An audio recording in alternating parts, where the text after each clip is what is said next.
Alright, let's dive into something that's been buzzing in the MotoGP world lately.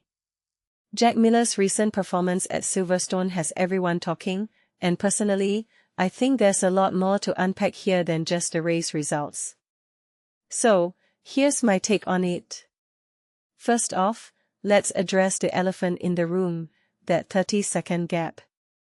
Yeah, it's a big number, but what makes this really interesting is how Miller himself framed it. He didn't make excuses. Instead, he said it shows the level we are at right now. In my opinion, that's a masterclass in self-awareness. It's easy to blame the bike, the track, or the tires, but Miller's taking ownership of where he and the team stand. That's rare in this sport, and it's a sign of maturity. But here's the thing, what does this gap really mean? Is it just a bad day, or is it a symptom of something deeper? I think it's the latter. If you take a step back and think about it, MotoGP is all about marginal gains, and right now, Miller's team seems to be missing a few of those. Now, let's talk about the race itself. Miller mentioned riding alongside Fabio Quartararo for most of it, which, on paper, sounds like a good thing.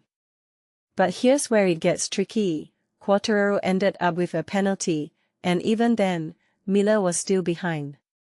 What many people don't realize is that this isn't just about speed, it's about consistency, tire management, and risk-taking.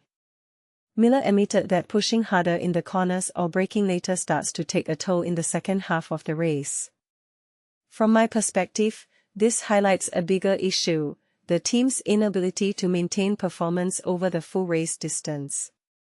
It's not just about qualifying fast, it's about sustaining that pace, and right now, they're falling short. One thing that immediately stands out is the Aprilia dominance.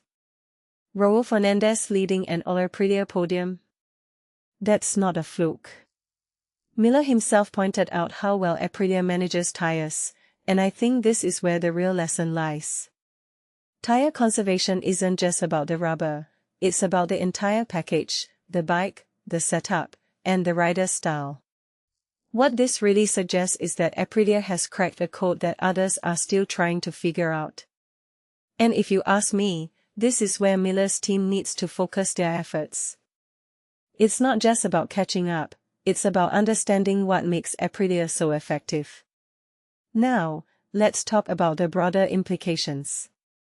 Gino Borsoi, the Pramac team director, mentioned tire degradation as a major issue. But here's the thing, tire degradation isn't a new problem.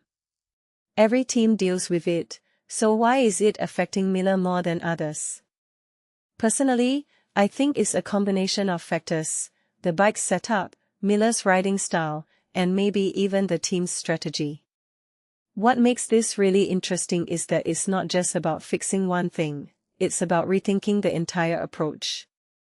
If they can't manage tires effectively, they're always going to be playing catch-up. Finally, let's zoom out for a second. MotoGP is a sport where fractions of a second matter, but sometimes, it's the bigger picture that tells the story. Miller's 12th place finish isn't just a reflection of his performance, it's a snapshot of where the team is right now. And in my opinion, that's the most important takeaway. This isn't about one race or one rider, it's about a team's ability to adapt, innovate, and compete at the highest level. So, here's my closing thought, what does it take to close that 30-second gap? Is it just about working harder, or is it about working smarter?